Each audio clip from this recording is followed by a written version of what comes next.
이명박 대통령 헌정 방송 김어준의 나는 꼼수다.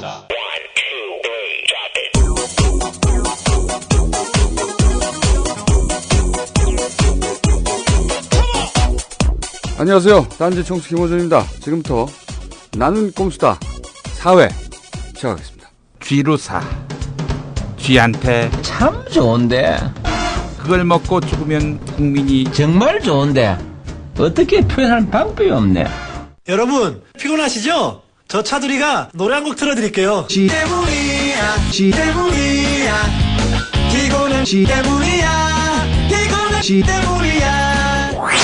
단 한 번에 적은 양을 먹어도 쥐가 죽게 되며 사용도 아주 간편합니다. 쥐가 잘 먹는 쥐약 쥐루사. 가까운 농협이나 약국에서 구입하세요.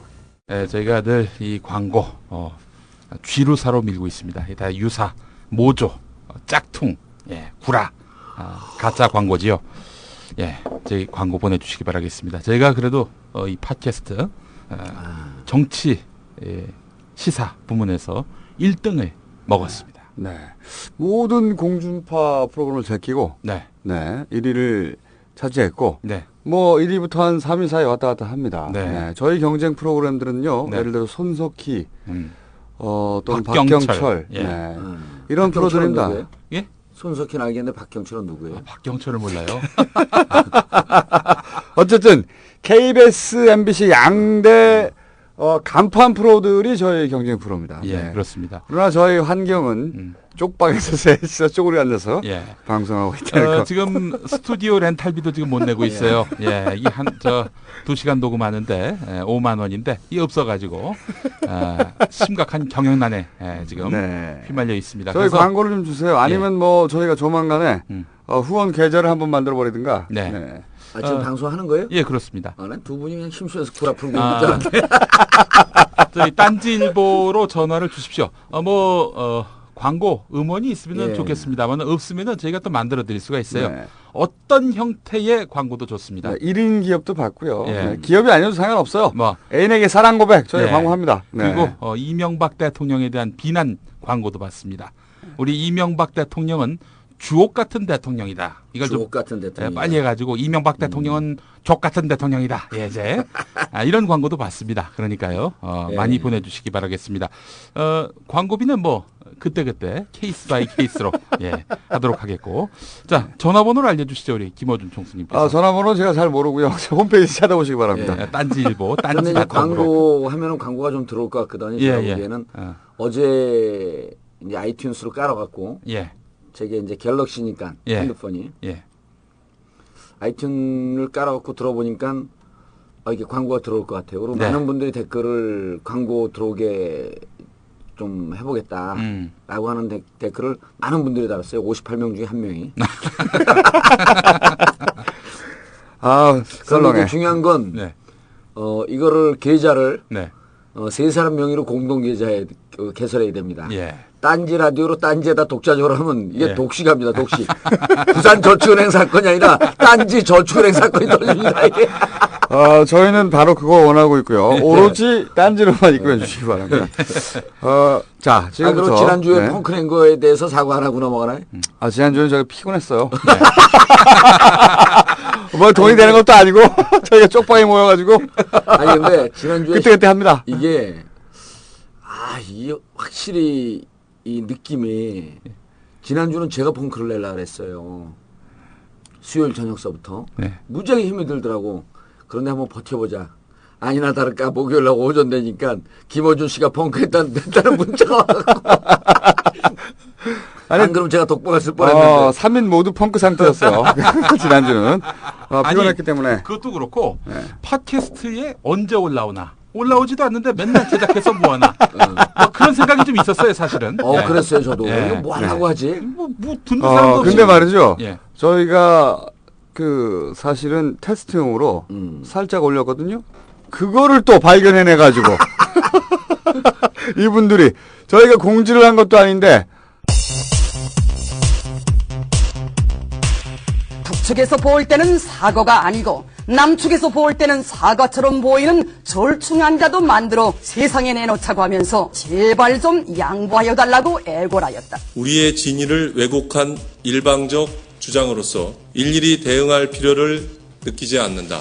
겉으로는 대북 강경 정책을 고수하면서 뒤로는 정상회담을 애걸하는 우리 정부의 이중적 자세는 국민을 속이는 것으로 진정성도 없고 실효성도 없는 것입니다. 통일부 장관 나와주십시오. 왜 북한의 정상회담을 애걸했습니까? 정상회담을 애걸한 바는 전혀 없습니다.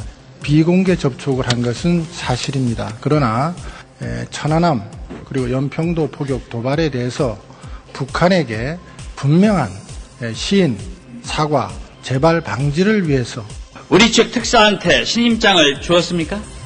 그런 사실 없습니다. 남북관계 발전에 관한 법률 15조에 대통령이나 통일부 장관의 신임장이 있어야만 남북 접촉할 수 있게 돼 있는데. 글쎄 신임장이 없더라도 물론 접촉은 할 수 있습니다. 그게 무슨 얘기예요? 남북관계 발전법 15조 위반인데. 남북 접촉은 일반인도 교류협력법에 따라서도 접촉은 할 수가 있습니다. 그것은 법을 한번 읽어보고 따오세요 다음에. 지지난주죠. 지지난주에 저희가 한참 얘기를 했었는데, 그 분석이 드디어 맞아 떨어지는 상황이. 우리 정봉주 의원님은요, 그 한나라당 또 휴전선 이북, 이쪽 상황은 아주 빠삭하게. 한나라당뿐만 아니라 예. 사실은 민주당이나 예. 거의 모든 상황을 정확하게 예측합니다. 본인에 관련된 것만 제외하고. 본인에 관련된 것만 제외하고 본인이 당선되게 낙선하냐 이런 건 못 맞춰요. 네, 근데 사실 이발사가 자기 머리를 이발 못합니다. 네, 다른 분석들은 굉장히 예리하고 사실 이 남북 회담 2년 전부터 얘기했어요. 2년 전부터 2년 전부터 틀림없이 돌파구를 남북 회담으로 삼으려 할 것이다. 얘기는 했었죠. 그때는 아무도 주목하지 않았어요. 그러나 바로 지지난주 저희가 함께 이 자리에서 얘기를 했습니다. 북한에 대해서 천안함 사과해라. 이런 얘기를 하는 걸로 봐서는 의도는 이렇다. 정권 교체가 되면은 천안함 청문회를 하게 될 텐데, 북한이 미리 사과를 해버리면, 그런 모양새를 갖춰주면, 더 이상 음모론이 통하지 않게 되니까, 이 천안함을 털 수 있게 된다. 그렇기 때문에, 꼭 사과가 아니다 하더라도, 겉으로 보기에, 사과 비스무리한 거. 유감의 모양새만이라도 취해달라고 요구할 것이다. 이게 바로 맞췄어, 바로. 대단해. 그 김총수가 받았고 그렇죠. 애걸복걸을 할 것이다. 네. 그 기사가 그대로 나왔어요. 애걸복걸. 저희가 북한이 이 방송을 들었을지도 몰라요.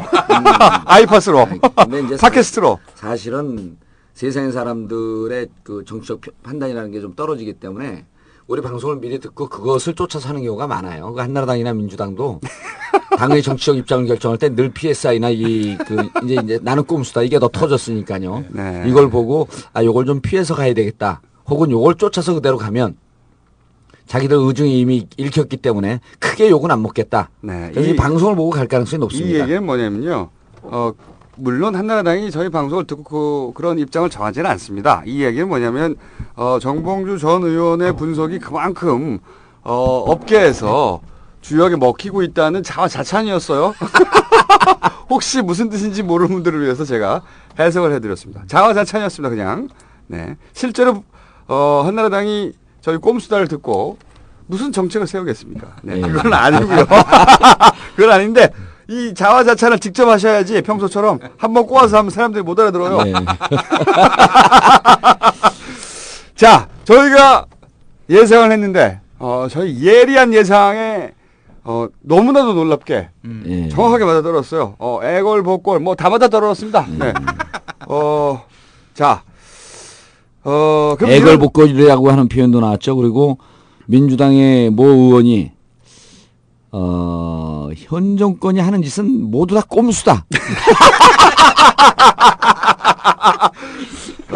놀라운 것은 저희가 이 방송을 북한이 이런 폭로를 하기 2주 전에 이런 상황이 발생할 것이라는 걸 정확하게 예측했다는 거 찾아봐 주십시오. 네. 그러면서 제가 또 이런 얘기를 했습니다. 이런 얘기까지 아직 안 시작했는데, 우리 각하께서 장사꾼 출신이기 때문에. 뒷걸음일 것이다. 장사꾼은 테이블 위에서는 번지르라는 얘기를 하지만 언더 테이블로는 꼭 뒷거래를 하는 양반들이다. 네. 그렇기 때문에 틀림없이 총선 대성령으로 정상회담 이벤트가 필요하니까 북한의 엄청난 경제 지원 이런 거를 물밑으로 했을 것이다. 그렇죠. 예. 분명하다. 이런 예측을 했습니다. 근데 돈봉투 이야기까지 나왔죠. 돈봉투까지 이야기 나왔죠. 그거는 돈봉투. 언더 테이블이 아니라 온 테이블이었습니다. 온 테이블이죠. 네. 요것은 그냥 차비로 쓰세요. 그런데 이제 저희가 또 그런 얘기도 하지 않았습니까? 그 중북 정상회담이 이루어지는 것을 보니 북한이 몸값을 한층 끌어올리고 있는 것 같다. 그렇죠. 그런 얘기도 했죠. 네. 그래서 북한이 튕길 것이다. 그렇죠. 네. 그런 북한은 얘기. 고자세로 갖고 너희들하고 굳이 정상회담 하지 않아도 우린 돌파구로 충분히 만들어갈 수 있으니까 정말 정상회담 하고 싶으면 몸값을 좀 올려서 계산을 해라. 라고 저희가 예측을 했죠. 아마 내밀었던 돈봉투가 좀 작았을 겁니다. 그러니까 위로 내민 건 차비고 밑으로 이제 이런 한마디로 말하면 이런 거겠죠. 돈 주기 좀 와줘. 돈 주기 내년 3월에 좀 와줘. 이런 거였었어요. 제가 보기에는 북한이 한국에 출연하는 거 아닙니까? 근데 출연료를 줘야죠. 그렇죠. 출연료를 줘야 되는데 3번 출연을 요청했어요. 그리고 한 번 출연료만 준 거예요. 계산을 하기를. 3번 출연료를 다 계산해갖고 줘야지. 그러니까 여기서도 좀 남겨 먹으려고 그러다가 140억 빼먹으려고 그러다가 사고치고 북한 김정일 대한민국 정치에 출연시키려고 그러다가 그 출연료 좀 깎으려고 그러다가 사고 나지 않았을까? 그렇죠. 북풍쇼를 기획했는데 그렇죠. 북풍쇼를 기획했죠. 내년 3월이니까 4월이 총선이잖아요. 바로 총선 직전에 북풍쇼를 짠 기획해놨는데 그래서 말씀하신 대로 출연료를 이제 책정해가지고 3배로 줘야죠. 평상시 계산했던 거예요. 3번 출연이니까. 저는 갑자기 이분이 생각이 납니다. 누구라고 말할 수 없는데 이분이 책을 냈어요. 근데 원래는 이제 지금 이 들리는 소리는요. 이 쪽방에서 뭔가 기계가 작동하고 있는 소리다. 에어컨이 드레인 빠지는 소리 끄지 마세요. 에어컨이 좀 낙후됐는지 윙하네요. 제가 갑자기 생각난 분이 있습니다. 그분이 누구냐면은 말할 수 없습니다. 근데 이분은 자기 자사전을 7천만 원 이게 딱 주기로 했어요. 그랬는데 먼저 얼마를 줬죠? 형님이 얘기해 줬잖아. 그 얘기는 말이죠. 제가 그 자서전을 집필했던 그 분에게 들은 이야기입니다. 누구라고 직접 얘기할 수는 전혀 없습니다. 그 대상이. 그러나 우리가 그 대상으로 지칭하는 사람은 꼼수 부리는 사람 아니면 지칭을 안 하잖아요. 그런데 그 자서전을 집필할 때 7천만 원을 약정했는데 성금을 주고 후보를 안 주더라도 책이 다 나가서 책이 대박이 났는데 그런 분이에요. 선금을 얼마 줬죠? 선금이 얼마인지 모르겠지만 절반은 아니었던 걸로 기억해요. 한 3천만 원이었던 것 같은데. 그 정도 되는 것 같은데 그 뒷돈을 그렇게 안 주더라는 겁니다. 이분의 스타일이죠. 스타일. 이분의 꼼수가 갑자기 생각이 그렇죠. 납니다. 꼼수가 그게 이제 우리가 사기꾼 김경준의 얘기를 들을 바는 아니지만 한국에 들어와 갖고 2007년도에 구속되고 난 다음에 변호사를 통해서 우리 당시 MB 후보에 대한 얘기를 정확하게 얘기를 하는데 자그마치 A4 용지로 그건 한 20페이지 정도에 대한 얘기를 쫙 이런 사람이다. 이런 사람이다. 정 의원님이 김경준을 직접 만나셨어요? 저는 사기꾼은 안 만납니다. 사기꾼은 감옥에 보내거나 혹은 사기꾼을 타도하려고 노력하는 사람이지 직접 만나고 협상하지 않습니다. 돈 주고 좀 만나줘라 이래도 안 만납니다.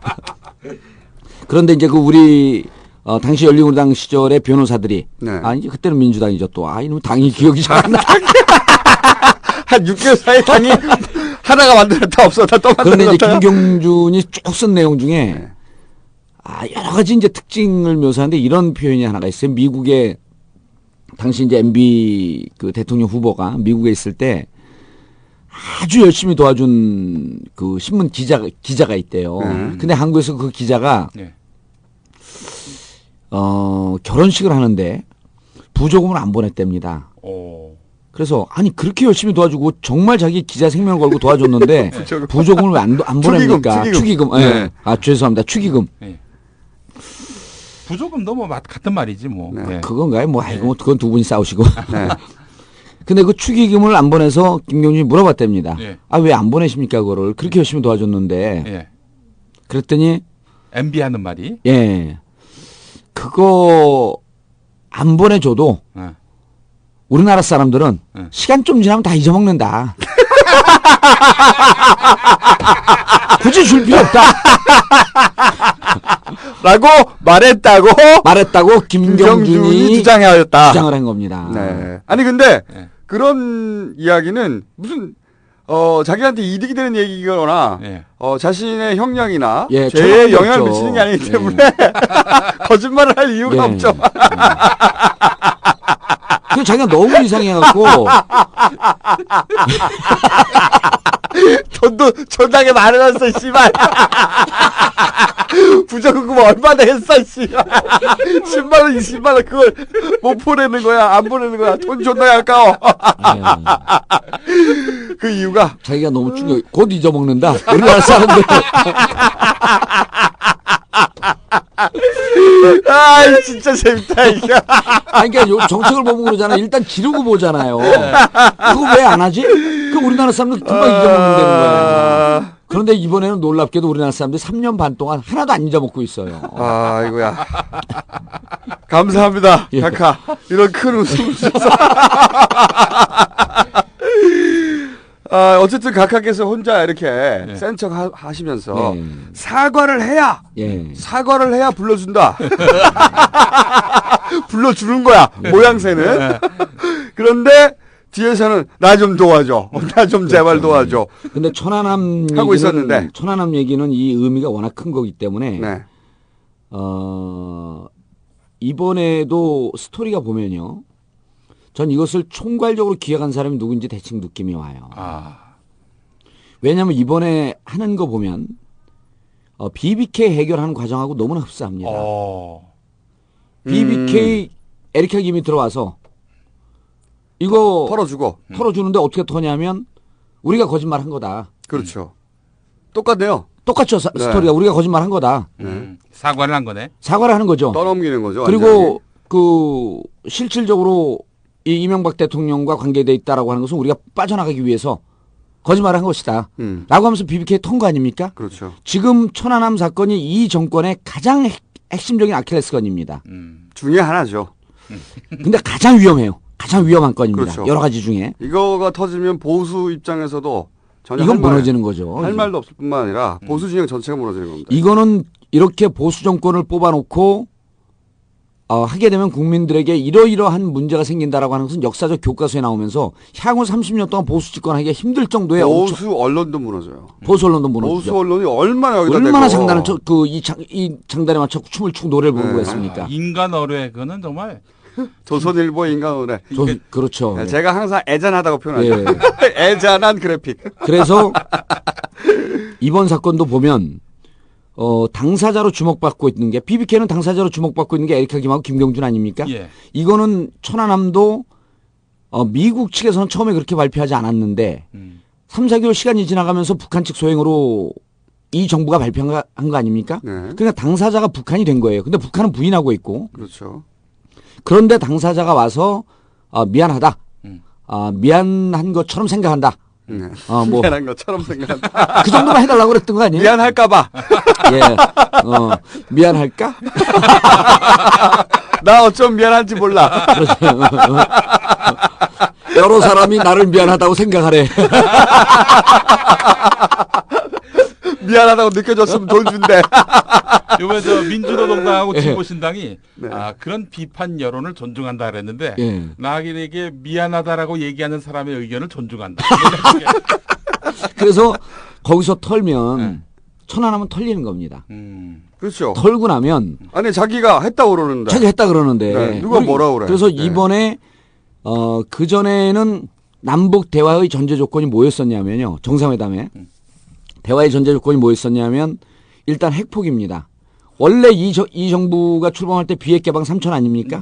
비핵 개방 3천. 그런데 그러고 나서 금강산 피격 사건이 났어요. 그리고 나서 그 다음에 전제 조건이 바뀝니다. 금강산 피격 사건에 대한 사과 및 재발 방지. 약속을 해야지 남북 대화를 한다. 근데 비핵은 그러니까 핵포기는 계속 있었어요. 그런데 이번에 느닷없이 이것이 천안함 사고라고 하는 게 이번에 처음 들어갑니다. 거기다 연평도까지 끼워놓죠. 근데 연평도와 천안함까지 끼워놓은 것은 국민들의 시각을 혼돈스럽게 만들기 위함이에요. 연평도는 명백하게 확실하게. 북한에서 타격을 그렇죠. 가한 거거든요. 그렇죠. 그럼 연평도와 천안함이라고 묶어 들어가면 국민들이 보기에 천안함도 연평도와 마찬가지로 북한 측 소행이라고 하는 것이 은연중에 그러니까 이런 의식 조작, 인식 조작의 보수 진영은 무척 능합니다. 만약 천안함만 딱 끼워놓으면 연평도에 남과 북이 NLL 때문에 늘 분쟁이 있으니까 연평도만 넣게 되면 사람들이 이해를 합니다. 천안함만 만약 따로 띄워내면 천안함을 왜 띄워냈지? 이렇게 의심을 가지니까 연평도 천안함 넣는데 연평도는 사실은 양념으로 넣은 거예요. 실질적으로는 천안함을 사과를 해라. 사과에 비슷한 말을 해라. 하게 되면 우리가 모든 것을 다 지원을 하겠다. 라고 한 거죠. 그러니까 천안함을 넣은 것은 이 정부가 그만큼 천안함에 대해서 아주 신경질적인 알레르기 반응을 보이고 있고 이것은 자칫 잘못하게 되면 보수 진영 전체가 붕괴할 만한 심각한 건이다. 라고 하는 것을 스스로 온 국민들에게 말해준 겁니다. 국민들을 학습시킨 거예요. 그런데 이제 말씀하셨듯이 BBK하고 진짜 유사한데 그러니까 그 사건 당사자가 나와서 내가 다 잘못했다고 해라. 이걸 요구한 거지 않습니까? 근데 에리카 김 같은 경우에는 동생을 풀어준다고 하는 거래 카드를 쥐고서 얘기를 했어요. 그렇죠. 추방한다고 하는 미국으로. 근데 이 경우에는 우리가 거래 카드가 없어. 그러니까 돈밖에 없는 거예요. 돈밖에 없는 거죠. 그러니까 돈이 제가 보기에는 이 협상이 빠개진 것은 돈 얘기를 존나게 하다가 이게 액수가 안 맞은 거야. 응? 그냥 접촉하고 몇 시간 얘기하고 그 자리에서 빵 난 게 아니라 빠그러진 게 아니라 이 비밀 회담이잖아요, 기본적으로. 이 사전 접촉이라는 게 항상 비밀 회담이었는데 비밀 회담을 하면서 딱 한 번만 얘기하고 끝났겠어요? 틀림없이 우리 쪽에서 가지고 간 어떤 그 소위 패키지가 있었을 거란 말이죠. 그 패키지가 오가다가 제가 보기에는 이 돈이 안 맞아. 돈이. 액수가 안 맞은 거 같아요. 예를 들어서 액수가 안 맞다 혹은 북한을 어떻게 믿냐? 북한에서 남한을 어떻게 믿냐? 돈을 먼저 꽂아라. 네가 먼저 뭘 해라. 이런 얘기 하다가 또 빠그러졌겠죠. 그런데 이제 이걸 좀 세밀하게 볼 필요가 있는데요. 북측에서 북측 국방위원회 대변인이 대담을 하다가 나온 거거든요. 그러니까 공식 성명을 발표한 건 아닙니다. 그런데 거기서 3차 회담을 했다 그랬어요. 3차? 3차로 3번 만났다. 그런데 첫 번째 만난 게 5월 9일입니다. 첫 번째 만났다고 주장하는 게 5월 9일인데요. 얼마 안 됐어요. 5월 9일은 독일에서 이명박 대통령 각하께서 3월 25일 해관보 정상회의에 김정일 국방위원장을 초청할 의향이 있다. 소위 베이징 선언이었던가요? 그게? 베를린 선언. 베를린 선언이죠. 그 선언을 했습니다. 혼자 선언. 제 추정컨대 5월 9일 날 베이징에서 만났든 어디서 만났든 만나고 난 다음에 즉각적으로 대통령에게 직보가 됐을 가능성이 높습니다. 왜냐하면 접촉한 사람들 이외에는 실상을 모르잖아요. 접촉을 해놓고 그때는 얘기가 잘 됐으니까 또 만나자 하고 세 차례 만났거든요. 그러니까 제가 알기로 이렇습니다. 독일에 갔을 때 같이 수행했던 김태효 전략비서관인가? 대외 전략비서관. 이 양반이 독일에서 바로 베이징으로 날아갔대요. 베이징으로 날아갔고 그 사람을 만났을 가능성이 높은 거죠. 그렇죠. 거기서 접촉을 하고 접촉을 하자마자 전화를 했겠죠. 바로 보고를 했죠. 보고를 하고 1차 접촉의 결과는 긍정적이야. 긍정적이다. 긍정적이니까 여기서 각하께서 그러면 내가 입을 열어도 되겠구나. 될 것 같으니까 마치 자기가 선언을 해서 북한이 호응을 한 것처럼 만들고 싶었던 거지. 처음에 구도는. 아니 근데 이제 저는 거기서 한 발 더 나가서 죄송합니다. 제가 늘 김어준 총수보다 한 발 더 나가서 안 나가기만 해봐라. 이게 김 무슨 효요? 김태효. 청와대 대외 전략비서관. DD를 몰라. 김태효. 저는 사람 이름 기억을 못해요. 김태효입니다. 지금 김총수의 이름은 아직까지 기억을 못합니다. 그런데 상황을 독일에 가 있기 때문에 급박하게 보고를 하긴 했을 거예요. 그렇겠죠. 그런데 이 비서관이라고 하는 사람들은 아무리 이게 정권이 이쪽 저쪽 정권이라고 할지라도 무척 신중하게 보고를 합니다. 그런데 이것을 빨리 깜짝 쇼로 써먹어야 되겠다라고 하는 것은 MB 자신의 판단이 있을 가능성이 무척 높아요. 그렇죠. 독일에 있을 때. 독일에 있을 때. 네. 그리고 만났고 2차 만남, 3차 만남이 계속 준비가 되고 있으니 상황은 긍정적이지만 아직은 발표하기는 조금 이르다라고 보고됐을 가능성이 무척 높습니다. 그래?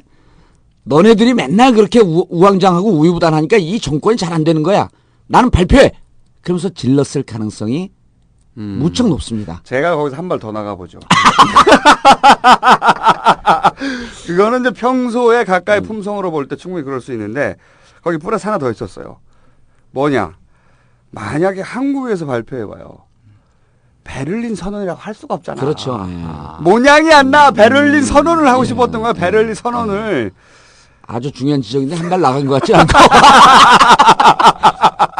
그래서 제가 베를린에 있을 때 하고 그래서 싶었던 5월 9일 날짜가 맞춰진 게 물론 이제 그 시차를 우리가 아주 디테일하게 봐야 되는데 우리가 그쪽 정권 진영 사람들이 아니니까 시간은 못 보는데 공교롭게도 우연의 일치로 5월 9일 날 시간이 딱 맞아버린 거예요. 그런데 중국과 이제 뭐 어쩌고 그래서 제가 보기에는 1차, 2차, 3차 면담은 성공적으로 좀 진행이 된 것 같아요. 성공적으로 진행이 됐는데 두 가지 경로를 생각해 볼 수 있는데 첫 번째는 아까 이제 우리 김총수님께서 지적하듯이 돈이 안 맞았다. 아마 이게 핵심일 겁니다. 핵심인데 또 하나 경로는 이렇게 될 수가 있어요. 지난 3년 동안 보면요. 박정희 시절, 전두환 시절도 남북 관계가 이렇게 한 라인이 붕괴된 적이 없대요. 그렇죠. 네, 그러니까 그런 얘기 이게 많이 하죠. 그리고 이번 이제 우리 청취자 여러분들도 좀 이해하셔야 될 게 외교 관계에서는 이렇게 비밀 접촉하는 것은 관례입니다. 늘상 있습니다. 네. 그런데 남북한 관계가 이처럼 단절된 적이 없습니다. 그러니까 무척 위험한 상황이 유지가 되었던 거죠. 서로를 전혀 서로 무슨 생각을 하고 있는지 그걸 늘 얘기를 해야 되거든요. 그런데 한 라인을 끊어놓으면 안 되는데 제가 개성에서 기업하는 분들의 몇 번 특강을 갔는데 그분들이 남북한 실정을 너무나 정확하게 알아요. 정확하게 알아요. 그분들이 이렇게 정치적으로 문화적으로 종교적으로 그다음에 기업적으로 단절이 된 적이 역대 없었다. 그래서 자기들이 전 재산 다 날릴 것 같아서 너무너무 위험한 게 이렇게 상호 관계를 단절하고 지내는 이 정권은 아마추어 정권이다. 그 사람들 다 한나라당 지지자들이거든요. 네. 그런 얘기를 여러 차례 들었어요. 그래서 3년 동안 단절되어 있다가 어쨌든 만났는데 이번에 이게 뭐 비밀리에 만나는 게 문제가 있지 않냐. 그러니까 이거는 도덕성이 하자는 없어요. 그렇죠. 만난 것 자체는 문제가 없습니다. 만난 것 자체는 만났어야 하죠. 그렇죠. 만나야 되는 겁니다. 네. 그 만나는 것은 외교과의 관례인데 그리고 이렇게 비밀리에 만난 내용을 이렇게 공개하는 것도 사실은 아주 의외적인 일입니다. 처음 있는 일입니다. 예, 처음 있는 일이죠. 근데 도대체 이것을 왜 공개를 했느냐. 첫 번째가 결과론적으로 보면 금액이 안 맞았을 가능성이 무척 높습니다. 네. 일단 더 이상 얘기할 게 없다. 그렇죠. 결론이 났고 첫 번째가. 그게 두 번째고 네. 첫 번째 뭐냐면 북한 측이 이 정권에 대한 불신이 역대 어느 정권보다도 가장 깊습니다. 그렇죠. 뭐. 극악무도한 폐악 정권 이런 표현들을 쓰잖아요. 한동안 이명박 정권에 대해서 그런 표현을 안 썼었어요. 이명박 정부 이런 표현까지 완화됐었는데 그래서 이번에 보면은 그러면은 도대체 이 정권을 왜 못 믿냐. 지난 3년 동안도 못 믿었지만 이번에 진행하는 걸 보면 이쪽에서 너무 기업가 정신으로 접근한 것 같아요. 예. 참고적으로 그 프레시안의 그 황준호 기자가 쓴 기사의 한 부분을 제가 좀 읽어보겠습니다. 남북 접촉을 하는 와중에 흡수통일 지향적인 발언을 하는 남측의 대통령. 정상회담을 국내 정치적 목적으로만 추진하려는 계산 속을 뻔히 드러내는 남측 정부. 비밀 접촉의 성과가 없으니까 정상회담을 하자고 했더니 쌀을 달라더라라고 모욕적인 정보를 흘리는 남측 당국자들. 이런 장면을 반복적으로 목격한 북한이 이번만큼은 또 당하지 않겠다고 단단히 벼른 것이다. 예. 그 예상은 들어맞았다. 정확한 분석이죠. 예. 정확한 분석이고 그리고 근데 우리가 프레시안 기자의 분석을 보고 방송을 할 수는 없잖아요. 정확한 분석인데 저기서 이제 이런 얘기는 못 하는 거죠.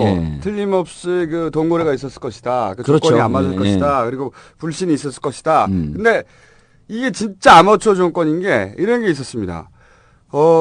이제 그 김태효 대외 전략 비서관이 북한에 가서 갔단 말이죠. 그러면서 표면적으로는 사과를 하면 3월에 부르겠다 이런 얘기를 했다고 하니까 국내 언론사들이 기자들이 아니 사과하면 불러줄게 이런 거를 북한이 받을 리가 있느냐. 그렇죠. 이렇게 얘기를 하니까 그거 어차피 그 제스처로 한 거 아니냐. 북한 대북 관계 잘 안 된다고 하니까 정부에서 제스처로 한 거 아니냐. 이런 식으로 물으니까 거기다 대놓고 뭐라고 했냐면 청와대가 좀 있다가 아니다. 우리 진짜 잘 진행되고 있다. 그러면서 비밀 접촉 사실을 청와대가 먼저 밝혀요. 인정을 했죠. 네. 이게 진짜 바보들이지. 자기들이 일을 잘한다는 걸 보여주려고 비밀 외교의 기본을 자기들부터 깨버린 거예요. 그러니까 북한이 보기에는 이 새끼들 진짜 아마추어고 믿을 수가 없다. 그렇죠. 도대체. 자기들이 국내 정치에 유리하게 써먹으려고 언제든지 북한을 이런 저런 식으로 그때까지 비밀로 유지한다는 것도 다 깨버릴 수 있다. 그렇죠. 그런 불신이 딱 생기는 순간 내가 보기에는 북한이 안 된 거죠. 그리고 그 와중에 이제 저는 그 북한 측이 신뢰할 수 없으니 남측 정부를 신뢰할 수가 없으니까 너희들이 지원한다라고 하는 경제적 지원, 그다음 민간 차원의 지원을 선 지원을 요구를 했었을 겁니다. 그렇겠죠. 그게 왜 그러냐면 이게 지금 우리나라 진행된 게 그 단독적으로 진행될 수가 없어요. 우리가 아주 좌파 쪽에서는 미국의 식민지라고까지 이렇게 주장하고 있는 나라이기 때문에 미국과 교감이 이루어지면서 이게 진행이 됩니다. 특히 남북 정상회담은 아주 중요한 사안이기 때문에 미 국무부나 미 국방성에 이 레이더망을 피할 수가 없습니다. 그런데 요 얘기가 진행되는 잘 뒤집어 보면 시기를 좀 거슬러 보면 요 얘기가 진행되는 와중에 북미 간에는 무슨 얘기가 진척이 됐냐면 정치적 목적과는 무관하게 쌀 지원, 식량 지원, 그다음에 비료 지원 얘기가 독자적으로 진행되고 있었고 미 국무부는 뭐라고 입장 발표를 했었냐면 이것은 정치적인 그 목적과 무관하게 독자적으로 진행되는 영역이다. 그러면서 실질적으로 쌀과 비료 지원을 약속을 하고 그것을 하기 위해서 북한을 들어가서 그 현지 시찰을 하고 그랬거든요. 이건 뭐냐면 우리나라가 입장을 벼랑을 바꿀 수 없으니 북한이 독자적으로 지원해달라고 하는 것을 우리 대신에 북미 관계에서 지원이 시작이 된 거예요. 그러면 너희들을 믿을 수 있을 만한 지원이라고 하는 것을 우리들에게 경제적인 지원이라고 하는 것을 선 경제 지원을 일정하게 좀 해라. 네, 상금 꽂으라는 거죠. 상금 그렇게 계약금 꽂아라. 네. 근데 계약금 꽂는 걸 거부한 거예요. 그리고 입으로만 떼올라 그랬던 거예요. 우리가 해줄 테니까. 그리고 그 테이블 위에다가 봉투를 쓱 올려놓으니 쉬어봤을 거 아닙니까? 쉬어봤겠죠. 쉬어보죠. 네, 당연히. 아니 우리가 경제 지원 해달라 그랬지 내가 무슨 술값 여비 달라 그랬냐 이게. 네. 우리 거지를 보냐 이 새끼들아. 차비 주고 이걸 다 떼올라 오느냐 이런 거죠. 네. 그리고 동시에 그 부분에 대해서 하면서 남측이 정상회담 요구하니까 이번에 북중 정상회담이 정기적으로 이루어지는 시간보다 좀 땡겨서 이루어졌다 그러지 않습니까? 지난번에도 저희가 얘기했듯이 북중 정상회담이라고 하는 것은 남측이 정상회담을 요구하는데 코너에 몰리면 안 할 수밖에 없는, 그러니까 북한 측 입장에서는 자꾸만 코너에 몰릴 수밖에 없는 상황이기 때문에 그렇다고 한다면 북중 정상회담을 통해서 북중 간의 정치적 교류, 경제적 그 관계, 동맹 관계 이것을 보이면서 몸값을 올려야 될 필요가 있는데 실질적으로 북중 정상회담이 이번에 성과가 무척 좋았어요. 그래요? 너희들하고 이제 안 해. 근데 속으로 들여다보니까 테이블 위로 봉투만 올리고 실질적으로 지원해달라는 거 없고 계약금 안 꽂고 중도금 안 꽂고 뒤에 가선 딴소리하고 그리고 비밀 다 폭로해버리고 그렇죠. 그 와중에 남조선 방송 중에 나는 꼼수다라고 하는 방송을 들어보니 이 새끼들은 믿을 만한 놈들이 안 된다. 어떻게 이걸 다. 아니 이게 북한이 정말 가지고 노는 거예요. 이쪽에서 노는 거죠. 네, 먼저 던지니까 그럼 우리가 중국 가서 니들의 지원 없어도 우리가 잘 살 수 있다는 걸 보여주마. 그러면서 이제 양쪽에 모두 다 스트레스를 주니까 중국에서도 좋은 딜을 끌어내고. 그리고 이 남한을 가지고 놀라고 딱 보니까 얘네들이 상대가 안 되는 거예요. 그리고 믿지도 못하겠고 쳐버린 거지 그냥. 에라이 죽어라 새끼라고. 그 북한이 주체 사상이 하나의 철학적 사상으로 자리 잡기 시작한 게 60년대 말 70년대 초반인데 60년대에는 그때 당시에는 소련입니다. 소련과 중국 그때는 우리 중공이라고 불렀죠. 중공 사이에서 양쪽에서 같은 사회주의 국가면서 요구하는 바가 틀리기 때문에 그 두 나라 사이에서 줄다리기 하면서 그 외교 정책이 등거리 외교 정책 아닙니까? 네. 불가근 등거리 외교 정책이라고 하는 거 우리가 이제 어렸을 때 배웠는데 그래서 외교 관계에 있어서 북한이 하나의 사안을 두고 양 국가 사이에서 외교적 조율을 하는 것은 세계 최고 수준이에요. 그럼요. 아니 미국이, 중국이, 예. 그리고 러시아가 그렇게 압박을 하는데 한국이 그중에 안 죽잖아. 그렇죠. 그런데 이번에 정상회담 같은 경우도 정상회담을 하면서 북중 정상회담 있죠. 남북 정상회담 있죠. 이 정상회담을 갖고 북한과 남한 사이에서 줄다리기 하면서 자기들이 얻을 것은 다 얻어낸 거예요. 그럼 이렇게만 보셔도 간단하게 이해될 것 같아요. 미국이 정말로 무너뜨리고 싶은데 무너뜨리지 못한 정권은 없었어요. 예. 어디든. 그렇죠. 필요하면 그냥 쳐들어가요. 아니면 고립시켜서 그렇죠. 꼼짝 못하게 하거나 이렇게 작은 나라가 이렇게 못 사는 나라가 그냥 사실은 최강국을 상대로 해서 지금 60년간 버티고 있는 겁니다. 그러니까 그것은 전쟁 한번 안 했죠. 실제로. 그렇죠. 그 이후로. 실제 없었죠. 네. 그것은 순전히 도끼 사건 74년 도끼 사건 이후에는 일체 충돌이 없었죠. 그러니까요. 순전히 외교력인 거죠. 그 외교력 그렇게 쌓여 있는 그 절정 고수의 북한 외교를 아마추어 그 이명박 정권 각각해서 상대하다가 이번에 좆된 거죠. 그냥. 그러면 그리고 국민을 우습게 보듯이 북측도 우습게 봤고 못 살면 다 바본 줄 아는 거예요. 이게 특기예요. 이 정권에. 이 오만함이 어디에서 드러나냐 하면요.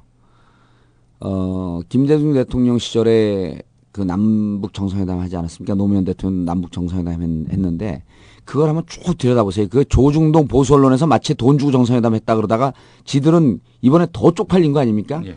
그런데 그때 정상회담 한 걸 잘 보면 6.15 공동선언, 14 공동선언 이런 성명이 나오듯이 남북한의 진짜 민족적 관점에서 우리 민족의 전쟁을 없애고 평화정착을 하겠다라고 하는 양측의 진정성이 가장 깊이에서 만날 때 정상회담이 이루어집니다.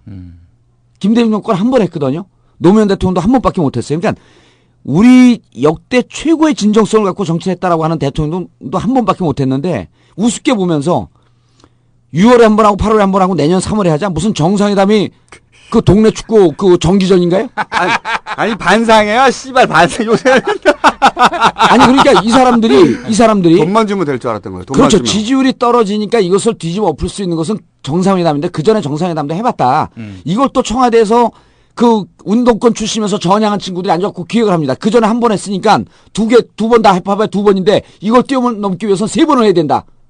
이 기획이 나온 거예요. 내부적으로. 그리고 돈만 주면 된다고 생각한 거예요. 또 내년 3월이 총선 바로 전달 아닙니까? 그렇죠. 3월 25일 시간으로 생각해보면요. 4월 11일이 선거거든요. 네. 3월 25일서부터 3월 28일이에요. 그 핵안보 정상회담이. 네. 그런데 3월 28일 딱 끝나는 날은 있는 대로 이 성과를 이 치적을 홍보를 할 거 아닙니까? 28일 날. 네. 28일 날이 4.11 총선이 시작되는 바로 그 날입니다. 선거운동. 칼같이 맞춰. 칼같이. 근데 이게 문제가 뭐냐면 이런 예리한 분석과 예리한 지적과 통찰력은 저밖에 갖고 있지 않다는 거예요. 하지만 국회의원이 아니라는 거야. 전 의원. 그 사람들 댓글 올라오고 우리 그 게시판에 막 하니까 그래도 김총수는 꽤 유명하고 김영민 교수도 유명한데 중간중간에 저게 목소리는 개그맨인데 정치를 어떻게 저렇게 잘 알지? 이런 내용이 있으니까 누군지 중간중간에 밝혀달래요. 저는 17대 국회의원 노원 갑을 지역구로 갖고 있는 정봉주 17대 국회의원입니다. 아니 처음부터 들어요. 누가 중간중간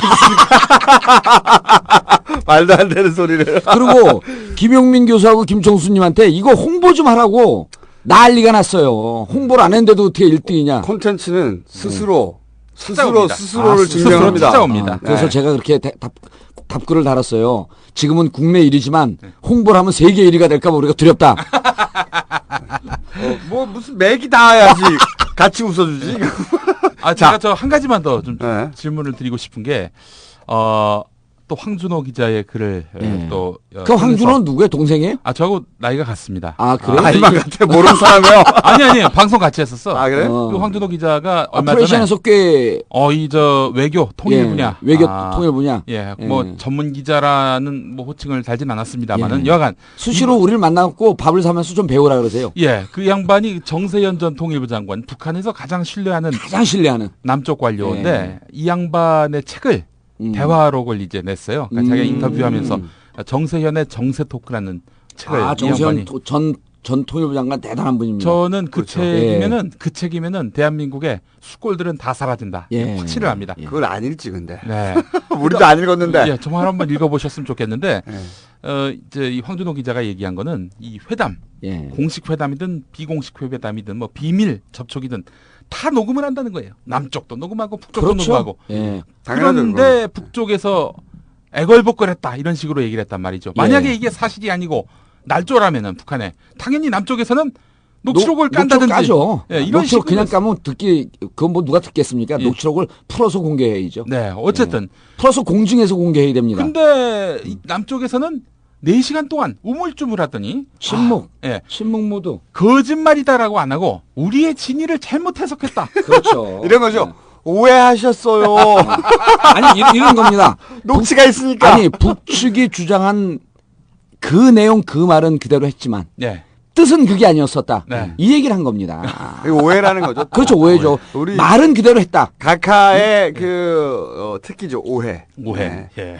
북한이 자꾸 남쪽에서 헛소리하면 녹취를 까버릴 수가 있으니까. 그런데 이 상황에서 남쪽에서는 그렇게 소극적으로 대응하고 끝냈어요.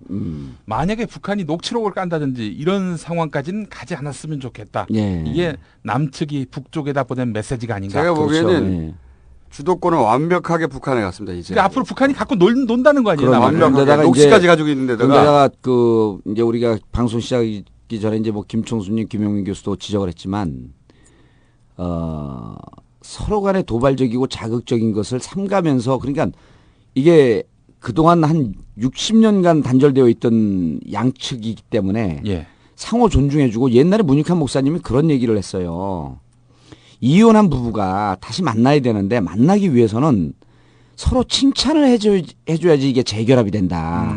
비판하고 욕하면 어떻게 재결합이 되냐 이게. 그래서 우리는 북한 측을 존중하고 칭찬해주고 북측은 남측을 존중해주고 칭찬해줘야지 재결합의 가능성이 높아진다. 저는 그 얘기가 너무나 가슴에 와닿아요. 지금 이명박은 북한에다가 사과해라. 돈 줄 테니까. 쌀 줄게. 그리고 약 올리잖아요. 그 무슨 예비군 훈련장에 김일성 3부자 사진을 걸어놓고 이런 거는 아무리 미워도 우리가 남북한 대화를 하려고 하는 입장이기 때문에 사소한 거라도 이런 건 좀 피해줬어야 되는 거죠. 인천의 모 부대에서는요. 플래카드로 이렇게 내걸었다고 합니다. 김정일, 김정은 둘의 목을 따야 북한의 세습을 끝낼 수 있다. 군부대에서. 군부대에서요? 그러니까 아마 그런데 그런 얘기에 대해서 이제 문제 제기를 하면 좌빨이라 그러죠. 이 정권의 특징은 몰랐다고 그러는 거예요. 몰랐다. 그냥 알아서 한 것이다 밑에서. 그런데 이번에 이제 4시간 반 동안 침묵하다가 발표한 내용이 우리의 진위가 왜곡됐다. 진위가 뭐야 근데? 진위가 오지 말라는 거야? 어떻게 되는 거야? 그래서 저는 근데 거기서 계속 봤어요. 예전 같으면 대통령 워딩 거기에 인용이 되거든요. 대통령 워딩은 뻔한 거 아닙니까? 내가 해봐서 아는데. 그 내용은 끝까지 없더라고요. 그러니까 여기 이 정부가 지금 이 3년 반 4년 동안 끌어오면서 최악의 위기예요. 제가 사면초가라고 하는 게 첫 번째는 경제 개판됐죠. 그러니까 서민 경제 완전히 박살나지 않았습니까? 두 번째, 좀 이따 우리 얘기하겠지만 측근 비리 은진수. 세 번째, 한나라당이 갈래갈래 쪼개져갖고 대통령하고 맞짱 뜨고 싸우는 게 유행이 돼버리지 않았습니까? 네 번째, 남북관계가 역대 이렇게 최악으로 가고 있는 경우가 없어요. 그래서 이제 이 정권은 레임덕이라고 볼 수도 없어요. 셀프 탄핵. 지 스스로 자기를 탄핵해버린 거야. 자학이야. 근데 지금부터 들으실 내용은 각각께서 이런 말씀을 하신 적은 없죠. 절대로. 그렇죠. 없습니다. 없고 다만 BBK 저희 3회차 방송을 들으시고 네. 각각께서 혹시 마음속으로 이런 성찰에 어떤 기회를 가지셨지 않았을까.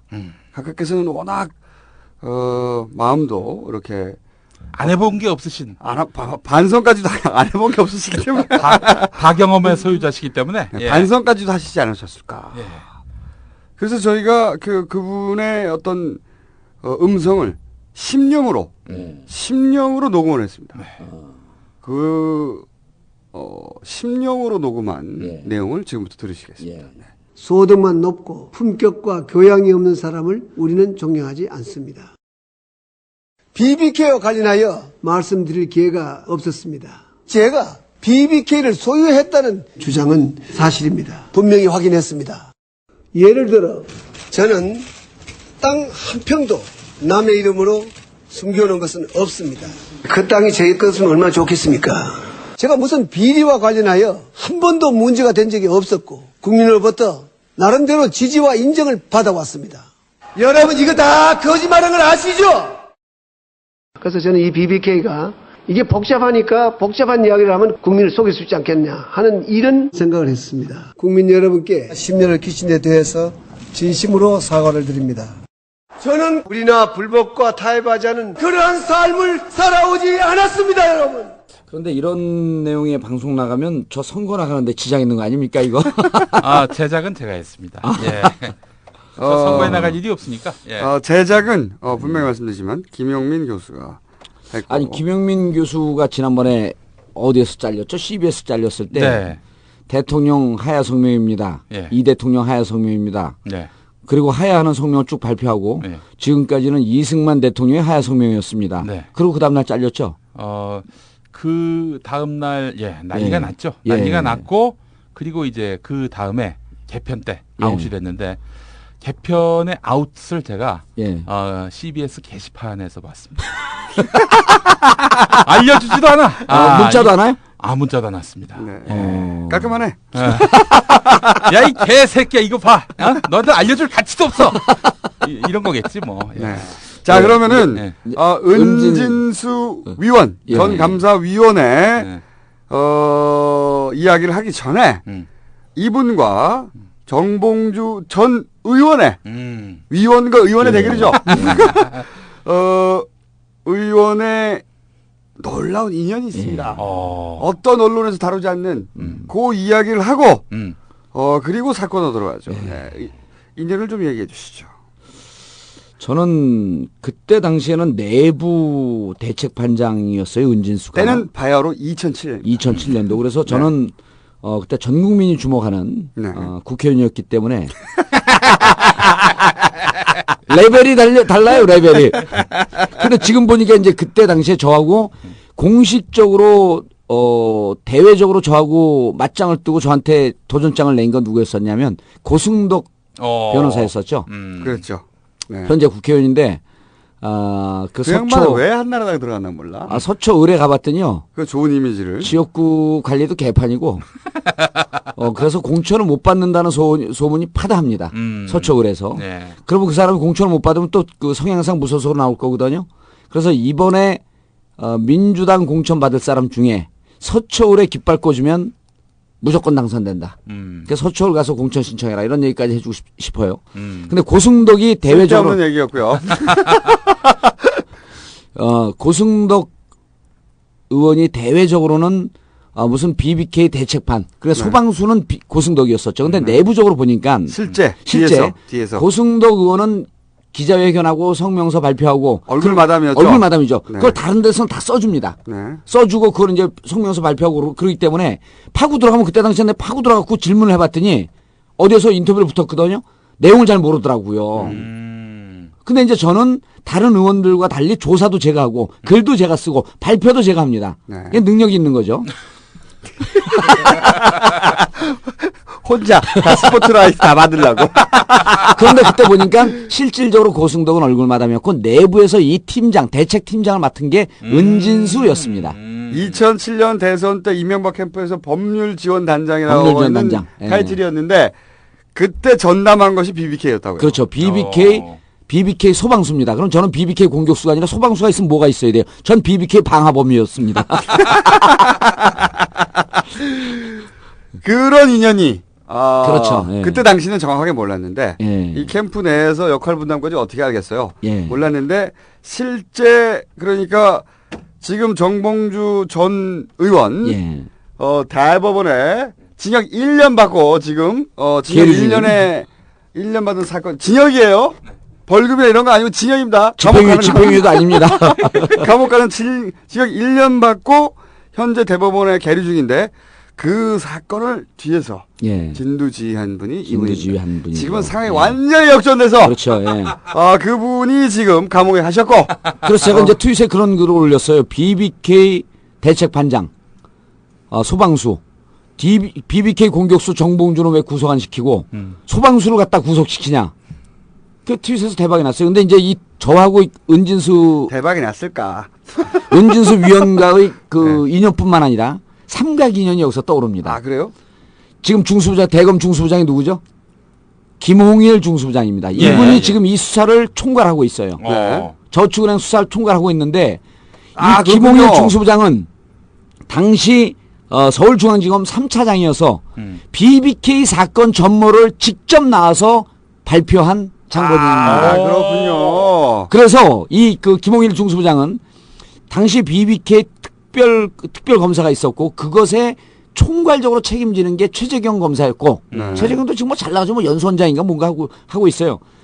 그 최재경보다 한 단계 위에서 총괄 지휘하고 있었던 게 김홍일 당시 중앙지검 3차장입니다. 지금 중수부장이 됐죠. 그래서 제가 처음에 이 사건을 보기에 은진수와 중수부장, 은진수도 검사 출신 아닙니까? 그렇죠. 그래서 은진수와 당시 김홍일 중앙지검 3차장은 아주 밀접한 교류가 있었을 것이다 추정을 했던 거죠. 네. 그런데 지금은 김홍일 중수부장이 자기의 옛 동료였던 그렇죠. BBK 대책 반장이었던 은진수를 구속했습니다. 네. 그래서 제가 초창기에는 이 사건이 터지자 초창기에는 과연 김홍일 중수부장이 이 수사를 맡았는데 네. BBK 한 식구였었는데 이 수사를 제대로 하겠냐 용두사미로 끝나지 않겠냐라고 봤는데 다행히도 이 진상조사단 위원장으로 평생 저격수 역할을 해온 박지원 전 원내대표가 붙었습니다. 네. 붙으면서 상황이 커졌어요. 이것은 이제 덮기에는 그러니까 이걸 덮으려면 김홍일 중수부장 자신이 죽어야 돼요.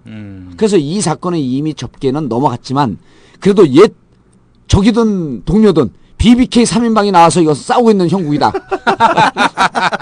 근데 예. 저는 좀 생각이 달랐던 게 이 부산저축은행 그러니까 제 의원님은 그 두 사람의 옛 관계나 또는 뭐 같은 검사 출신이라는 것 때문에 예. 사건이 덮어질 수도 있다. 혹은 축소될 수도 있다. 우려하셨다고 생각하셨는데 제 생각은 이 사건은 예. 검찰이 청와대의 지시대로만 하진 않을 것이다. 그렇죠. 그런 생각이 예. 딱 들었던 게 뭐냐면 원래 정권 한 4년 가까이 되면은 예. 이 검찰들이 슬슬 그동안 정권으로부터 받았던 예. 그 스트레스를 풀면서 동시에 자기 존재감을 드러내기 시작합니다. 맞습니다. 우리 이제까지 까불었지. 이제 니들이 죽어봐라. 이런 태도가 딱 된다는 거지. 그러니까 검찰은 스스로를 엘리트로 생각한단 말이죠. 예. 그런데 정치인들은 자기들보다 멍청한 것들이 예. 자기들 위해서 이래라 저래라 하는데 그 자존심이 상해. 예. 하지만 그래도 진급도 해야 되고 출세도 해야 되니까 명령을 듣긴 듣는데 스트레스 엄청 받아. 근데 이 정권 말기준 되면 이제 죽었다 이 새끼들은. 예. 이때 풀려고 시작하고 그 카드를 들고 다음 정권하고 거래도 한단 말이죠. 그렇죠. 예. 그런 딱 시점에 터진 거죠 이게. 예. 그렇기 때문에 제가 보기엔 검찰이 신났다. 예. 그래서 이제 저도 똑같은 얘기인데. 네. 우리 청취자 여러분들께 이 관전평이 있어야 되는 거 아닙니까? 네. 관전평에 관전 포인트를 뭐를 잡을 것이냐. 이 정권이 기울어가고 정권이 무너지는 것에 관전 포인트를 어디로 잡을 것이냐라고 하는 것이 바로 정확하게 검찰이 언제쯤 등을 돌릴 것이냐. 네, 그렇죠. 그게 관전 포인트입니다. 네. 정권을 바라보고 화무 11홍 정권이 기우는 그 시점이 바로 검찰이 등을 돌리는 시점인데. 레임덕의 바로메타. 그렇죠. 레임덕이 바로메타죠. 근데 검찰이 등을 돌릴 땐 이미 레임덕은 반 이상 진행됐다고 보셔야 됩니다. 그래서 저는 김홍일 중수부장이 또 그 자기가 지은 일정하게 죄를 BBK 관련된 걸 반가에 해야 돼요. 그리고 이 김홍일 중수부장이 이 검찰에서는 아주 특이하게 지방대 출신입니다. 충남대 출신인가 그래요. 그래서 이분이 만약에 정상적인 검찰 흐름으로 보게 되면 검찰 내에서 살아나기 힘든 그런 학력과 그런 인맥을 갖고 있는데 BBK 때문에 고속 승진한 거예요. 그런데 이제는 차기 정권에 넘어가게 되면 자기가 옷을 벗어야 되는지 아니면 검찰에서 물러나야 되는 이런 상황이면 이분이 승부수를 띄울 때가 저는 왔다 이렇게 보는 거예요. 자기가 살기 위해서. 자기가 살기 위해서. 그런데 저축은행 비리는 자신들이 인지수사를 해갖고 자료를 잡은 것도 아니고 이미 감사원에서 금융권의 구조조정과 금융권의 개혁을 위해서 이미 1년 전서부터 조사를 해온 겁니다. 저축은행은요. 복마전입니다. 손만 대면 터져요. 그러니까 지금 청와대에서 뭐라 그러냐면 저축은행 비리 있는 대로 다 까자. 그러면 이런 겁니다. 그들의 주장은. 호남에는 저축은행 없냐. 호남 것 까기 시작하면 너는 민주당 의원들도 거기에 연루됐고 다 죽는다. 그러니까 니네 이거 함부로 건들지 말라라고 하면서 가이드라인을 준 거예요. 겁준 거죠. 겁준 거죠. 그리고 부산저축은행 그 회장이든지 이런 분들이 뭐 호남의 특정고등학교라고 하는데 그건 언론사 하는 얘기고 광주일고 출신들 아닙니까? 네. 광주일고 출신이기 때문에 너희들 걸면은 너희들도 다 연루될 것이다라고 보는데 그분들이 정치 이 깊숙한 곳을 모르는 거죠. 광주일고 출신들이 나름대로 영향력을 행사할 수 있었던 건 김대중 정부 시절입니다. 그렇죠. 맞습니다. 노무현 정부 시절에는요. 이미 지역 감정을 없애고 지역 감정을 뛰어넘으려고 노력했기 때문에 어느 특정 지역에 현 정권의 노무현 정권의 영향력이 맺혀진 그런 특정 집단이 없었어요. 그러니까 자기들 짐작으로 계속 전 정권 하는 거죠. 지금까지. 그러면서 야 우리 한번 다 나오게 돼 있는 거 아니야 니들도? 다 나오니까 이거 터뜨리면 다 죽으니까 그만 여기서 정전하자 휴전하자. 네, 그런 제스처죠. 라고 제스처를 던진 거죠. 그런데 이 사람이 실수한 게 있어요. 그러려면 돈봉투를 갖다 보내든지. 그런데 박지원을 건든 거야. 박지원을 건든 거죠. 열받은 거지 이 양반이 이제 전투 모드로 변했어요.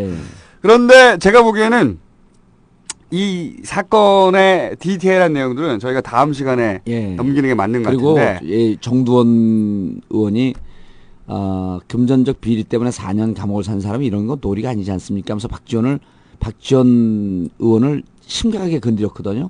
이건 박지원 의원으로서 모독 중에 상모독입니다. 왜냐하면 박지원 의원이 감옥을 산 거는요. 당시 햇볕 정책과 북한과의 북한 경제 협력하고 그러면서 대북 송금 문제였었어요. 그리고 혼자 뒤집어 쓰고 한 거죠. 혼자 뒤집어 쓰고 한 거죠. 이거를 건드리는 순간에 당신 지저분한 인간이 겨묻은 개가 똥 묻은 개 나무르는 거랑 똑같지 않습니까? 아니 개인들 착복하는 거하고. 그럼요. 남북 관계에 돈이 왔다 갔다 하는 거를 그것을 뒤집어 쓰고 하고 혼자서. 본인이 김대중 정권의 역사적 이런 오점을 어느 정도 이렇지 않다라고 하는 것을 본인이 혼자 뒤집어 쓰고 갔던 거 아니에요. 그렇죠. 정권의 부담을 혼자 뒤집어 쓴 건데. 근데 그걸 건드렸어요. 그걸 건드렸기 때문에. 그 자존심이란 말이죠. 그렇죠. 용의 뭐라고 하는 게 영린이라 그러잖아요. 건들지 말아야 될 것. 금도를 넘어버렸습니다. 그래서 한나라당이 이것을 건드리는 순간에 민주당은 전면전 모드로 갔죠. 전면전 모드로 가니까 한나라당은 빠지죠. 이제 청와대하고 싸워라. 왜? 청와대하고 거리를 둬야지 우리가 다음 선거에서 살아나기 때문에 그래서 요즘 한나라당은 이 문제에 대해서 원칙적인 것만 주장하고 특검법을 도입해야 된다는 원칙적인 것만 주장하고 실질적인 강론에 들어가고는 청와대 편을 안 들고 있습니다. 왜냐하면 로비는 한나라 당이 한 게 아니거든. 그렇죠. 한나라 당이 한 게 아니거든. 한나라당 의원들이 상당 부분 이렇게 생각하고 있을 거예요. 먹긴 니들 먹고 독박을 왜 우리가 쓰냐. 그렇겠죠. 근데 박지원 원내대표를 건드린다 하면 어떤 의미가 있는 건가요? 박지원 대표는 전투력이 가장 강하죠. 민주당에서. 이런 거예요. 지금 청와대에서 한 거는요. 우리 청취자분들에게 정확한 시각 교정을 해줄 필요가 있는데 청와대에서 저축은행 비리를 발본색원하자. 있는 대로 다 까자라고 하는 것은 다 까면 너희들 다치니. 그리고 그중에는 호남의 김대중 정권 시절 황태자라고 한 박지원이 있으니 당신도 다칠 수가 있으니 여기서 그만 이 정도로 전쟁을 종결하자. 그런데 박지원 대표 입장에서는 종결할 이유가 없거든요. 왜? 없으니까 자기가. 그들이 광주일고 출신이라고 하는 그 부산저축은행, 정진석은 삼화저축은행 그 회장하고 경북 아파트 일대 고깃집 가게 되면 얼마나 두 분이 친절하게 같이 다닌 게 다 나온다고 얘기하지 않았습니까? 경북 아파트 고깃집 주인 다음번에 한번 인터뷰해야겠어요. 두 사람 본 적이 있나? 실질적으로 상당히 많은 정보를 지금 민주당이 갖고 있습니다. 지금 안 까고 있는 거예요. 저쪽에서 대응이 나올 때마다 하나씩 둘씩 이게 이제 그 포장지 벗겨들이 살짝 나오기 시작할 건데 이 저축은행은요 그러니까 이게 양수겸장이 아니라 이제 앞뒤에서 협공을 받은 건데 위에서는 북한 측 공격을 받고 있죠. 내부적으로는 저축은행 측근 비리 때문에 청와대는 셀프 탄핵 시점에 들어간 거예요. 그러죠? 한나라당 내부는 아수라장이 돼갖고 서로 살겠다고 각자 도생의 길을 걷고 있지 않습니까? 무슨 스님들 같아. 각자 도생의. 그래도 한나라당 지지율이 더 높다는 거. 아니 근데 지금 이제 역전됐어요. 민주당 지지율이 좀 높습니다. 언제 역전됐어요? 역전됐어요. 예. 어머나 민주당 한 거 아무것도 없네. 아무것도 없는데. 네, 그래서 청와대는 지금 이 시점 되면 제가 이제 한 6개월, 7개월쯤 들었는데 청와대 파견 나갔던 공무원들이 각자 부처로 돌아가야 되는데 그럼 그 돌아가는 사람들 말고 또 올 사람이 있어야 되는데 지원자가 없어서 기존에 갔던 사람들이 돌아오기가 힘들다라고 하는 얘기를 거기서 근무하는 분께 들었어요. 아주 상급 공무원 아닌데 너무 곤혹스럽다. 청와대는 이미 모든 기능이 상실되고 중지됐다. 근데 지금 이쯤 되면 청와대는 패닉 상태입니다. 제가 보기에는 각하는 그걸 잘 모르세요. 각하는 모든 것이 내 통제 아래 있고. 그렇죠. 내가 해봐서 아는데. 그리고 잘 안 되면 경로하시면 되거든요. 경로. 근데 이번 은진수 의원 사건에 대해서도 이 민정수석 비서관실에 내려와서 경로하셨다고 하잖아요. 예. 경로. 근데 누구한테 경로한지 모르겠어요. 예. 감사원에 은진수를 꽂은 건 자기인데. 예. 자기가 자기한테 경로하나? 그렇죠. 예. 아니 은진수 다중인격이신가 봐. 은진수 이분이 네? 이 양반이 이제 감옥에 갔는데 이 피의자죠 이제는 은진수 피의자가 2004년도에 강서구의 노현성 의원에게 떨어집니다. 노현성 의원은 지금 강서구청장이 돼 있죠. 노현성 의원은 아주 훌륭한 대학에 이력과를 나왔습니다. 그 훌륭한 대학은 한국외국어대학입니다. 저하고 동문이죠. 그런데 2007년도에 BBK 대책반장을 맡으면서 그렇게 공을 세웠음에도 불구하고 2008년도 공천에서 떨어집니다. 총선을 출마를 못해요. 그래서 18대 총선을. 그러니까 그게 미안해서 가장 대표적인 보훈 인사 중에 한 명. 즉 이명박 대통령이 챙기지 않았으면 갈 수 없었던 차관급 감사위원으로 간 거예요. 그러니까 다들 반대했죠. 그리고 화낼 사람이 없는 거예요. 누워서 자기 침을 자기 얼굴로 침 뱉고 그러니까 있는 자기한테 경로를 하신 거야. 지금 각각에서는 내가 왜 이랬을까? 민정수석 비서관실에 가서 경로하시고 강하게 질타했다라고 조선일보가 보도했어요. 그런데 자기가 꽂은 사람이야. 임명권자 아니에요, 임명권. 자기가 다들 안 된다고 그랬는데 자기가 꽂았는데 자기한테 경로하는 거야. 대통령 누구한테 경로하는 거냐 이거 도대체. 이거 셀프 경로라고 하죠. 셀프 경로. 셀프 경로를 통해서 셀프 탄핵으로 가고 있다. 근데 이 사건에 진정한 꼼수 하나가 있어. 제가 오늘 여기까지 하고 사건의 실체에 대해서는 다음 시간에 해야 될 것 같은데 제가 기사를 읽다 보니까 숨어 있는 꼼수를 하나 발견했습니다. 뭐냐면은 공무원이 원래 비리 조사나 형사 재판 이런 거 받을 때 사표를 제출해서 사표 수리를 안 해줍니다. 왜냐면은 그 비리로 결론이 나면 퇴직금을 깎거나 못 받거나 하거든요. 퇴직금을 못 받죠. 어마어마한 퇴직금을. 그런데 그래서 이제 그 지급 중지를 시켜놓는 거죠. 사표를 내고 사표를 수리를 해버리면 돈을 받아버리잖아요. 그렇기 때문에 사표 수리를 안 해줍니다. 이거는 법으로 정해져 있어요. 법으로 정해졌어요. 그걸 참여정부 시절에 우리가 만든 겁니다. 참여정부 시절에. 법으로 정해놨어요. 그전에 없었고 참여정부 시절에 저희가 만들어 놓은 법이고. 그런데 조선일보 보도를 보면 이렇게 나와 있어요. 사표 수리를 먼저 하고 경로하셨다. 그리고 민정수석 비서관실로 나와서 경로하셨다는 거예요. 사표 수리를 먼저 해주고 그러니까 돈은 챙겨줘 일단. 야 퇴직금 받아라야. 돈은 챙겨주고 원래 못하게 돼 있는데 그 모를 리가 없죠. 돈은 미리 챙겨주고 그런 다음에 얼마나 자유로운가 우리 각하는. 그런 다음에 경로해. 셀프 경로. 그게 이제 법인 공무원 관련 규정 대통령 훈령이라고 저는 알고 있어요. 맞아요. 대통령 훈령입니다. 대통령 훈령을 대통령이 어겼다 해서 이제 민주당에서 문제 제기하면서 강하게 공격을 했더니 청와대 답변이 뭐라고 얘기를 하냐면 정무직 공무원은 예외다. 그런데 그게 말이 안 되는 게요. 장관, 차관 다 정무직 공무원이에요. 만약 정무직 공무원이 예외면 만들어낸 거죠. 이것이 이 대통령 훈령이 있을 이유가 없는 거예요. 그렇죠. 네.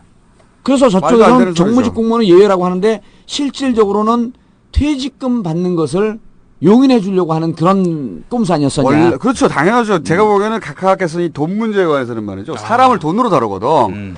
이 돈 챙겨주고 야 은진수 네가 네 선에 잘 어떻게 정리하고 끊어라. 제가 보기에는 그렇죠. 이런 드리는 것 같아요. 그러니까 돈 문제에 있어서 우리 대통령 각하는 아니 축의금도 안 보는 사람이 예. 굳이 비리에 네. 연루된 사람의 예.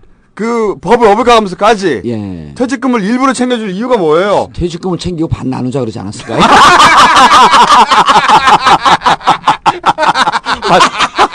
반띵! 야! 반띵 알지? 그리고 내가 만든 미안하니까 청계재단에 기부해. 그러니까 제가 보기엔 이 돈을 챙겨주는 건. 아, 우리 이러다 잡혀가는 거 아니에요? 그냥 추정이니까 관계없죠, 추정. 이거 소설이죠. 소설. 전혀 근거 없는 악의적이고, 그리고 그럴 리가 절대로 없는. 절대 없죠. 우리 대통령 각하께서. 극악무도한 소설. 감히 대통령 각하께서 어떻게 이러실 수가 있겠습니까? 우리 주옥 같은 대통령. 주옥 같은 대통령. 예, 주옥 같은 대통령. 아, 여기서 주옥은 구술주 구술옥입니다. 그럼요. 예, 주옥 그래서 같은 저는 대통령. 이 꼼수가 예. 단순히 돈을 챙겨준다가 아니라 그 차원 한 단계 더 넘어서 예. 원래 계속 우리가 얘기했지 않습니까? 돈을 정말 아까우신 분이라고? 아, 오늘의 예술은 반띵입니다. 반띵. 그런데 이 은진수 전 위원을 사실은 돈으로 구슬리고 관리할 필요가 있는 사람인 거예요. 지금. 그러니까 그럴 필요 있어요. 왜냐면 많은 걸 알고 있기 때문에. 그렇죠. 많은 걸 알고 있기 때문에 야, 너 이거 챙겨주고 내가 이렇게 잘 해줬잖아. 너 나 배신하면 안 된다. 이 얘기가 이 꼼수에 들어있다고 보는 겁니다. 아, 그게 정확한 지적이 경향신문 그러니까 좋은 신문이죠. 경향신문 만평이에요. 이런 게 나와요. 요즘 나가수를 그 패러디 해갖고 은진수가 마이크를 잡고 내가 만일 외로울 때면 누가 나를 위로해 주지. 여러분 그런데 이 정권의 뭐 김황식 이런 사람들이 전음시키고 그러면서 도망가는 거예요. 자기가 입 벌리면 다 죽는다는 거죠. 그래서 지금 은진수 피의자는 상당히 많은 내용을 알고 있고 현 정권이 BBK부터 알고 있다. 그렇죠. 정확하게. 혹시 BBK가 관한 것도 다 알겠죠? 그러니까 BBK는 마른 입 다시 살아나요. 죽을 수가 없어요. 죽을 수가. 자 그러면 오늘은 여기까지 그 언론에 등장하지 않은 뒷이야기들. 사실 이런 게 더 재밌거든요. 그렇죠. 위험한 내용들은 우리가 소설 쓴 것에 불과한 것이고. 지금까지 말씀드린 내용은 전혀 근거 없는 3인의 일방적인 골방 추정이었어요. 골방에 사는 쓰레기적인 추측이다. 그런 골방 추정이었고요. 전혀 근거 있을 리가 없고 각하가 이렇게 했을 리가 없죠. 절대로 그렇게 했을 리가 없다. 이 점 이 점 각인해 주십시오. 그리고 이제 긴급 제안인데요. 끝날 때는 출연자가 누구누가 출연하는지. 알겠습니다. 지금까지 진행은 김호준이었고요. 그다음에 구라 정봉주 전 의원. 정봉주 17대 국회의원 지역구는 노원갑 공릉동 월계동. 네. 소속은 민주당. 야, 그 부분은 듣지 마시고요.